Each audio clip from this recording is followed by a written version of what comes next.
വയസ്സിന് മുത്ത ഞാനും വയസ്സിന് ചെറുത്തു പോലും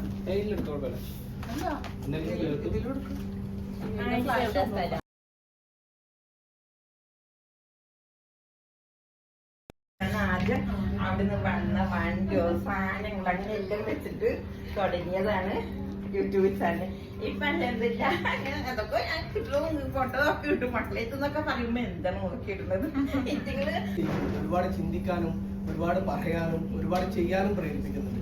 എന്തായാലും കൂടെ നിന്ന് എല്ലാവർക്കും ഒരുപാട് ഒരുപാട് നന്ദി. പിന്നെ ചാനൽ മറക്കണ്ട ഹാക്സ് മീഡിയ, അതൊന്ന് സബ് ചെയ്ത് വെക്കുക. എന്റെ പേര് ഫൈറൂസ, ചാനലിന്റെ പേര് പെപ്പർ.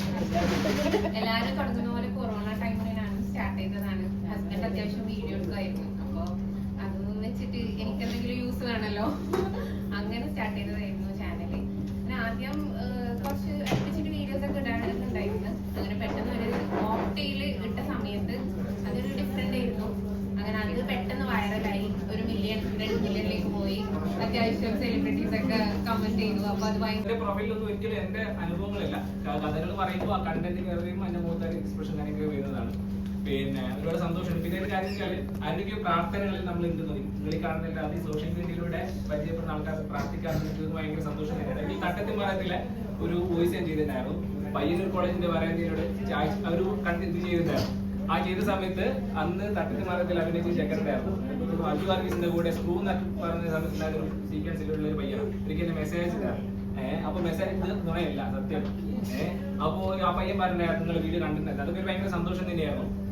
പിന്നെ കിട്ടുന്ന കോംപ്ലിമെന്റ് വെച്ചാൽ PM കപൂർ സാറിന്റെ വരികൾ ഞാൻ ചെയ്തിട്ടുണ്ട്. അപ്പൊ ഒരിക്കലും അദ്ദേഹത്തിന് ഞാൻ ഫേസ്ബുക്കിൽ ഞാൻ മെസ്സേജ് സാറിന്റെ വരികൾ ഞാൻ ചെയ്യാറുണ്ട്, ചെയ്തിട്ടുണ്ട്. അപ്പൊ അദ്ദേഹത്തിന്റെ മറുപടി ഉണ്ടായിരുന്നു, എന്തൊരു സ്വാതന്ത്ര്യമുള്ള ശബ്ദമാണ് നിങ്ങൾ ഇത് പഠിച്ചത്, അനുഗ്രഹിക്കട്ടെ എന്ന് പറഞ്ഞു. അപ്പൊ അങ്ങനെയുള്ള കാര്യങ്ങളൊക്കെ കിട്ടുമ്പോൾ ഭയങ്കര സന്തോഷം തന്നെയാണ്. പറയാനാണെങ്കിൽ ഏറെ കഥകളുണ്ട്, ഇനിയും പറയാനുള്ള ഒത്തിരി പേരുണ്ട്. ഏതായാലും കേട്ടിരുന്നതിലും കണ്ടിരുന്നതിലും സഞ്ചരിക്കുന്നതിൽ സന്തോഷമുണ്ട്. Thank you.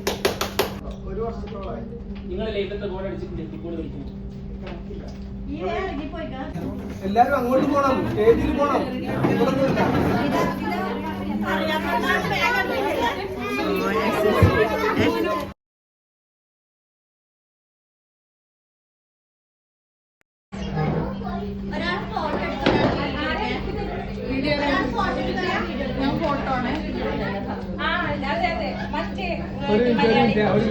നോക്കണേ.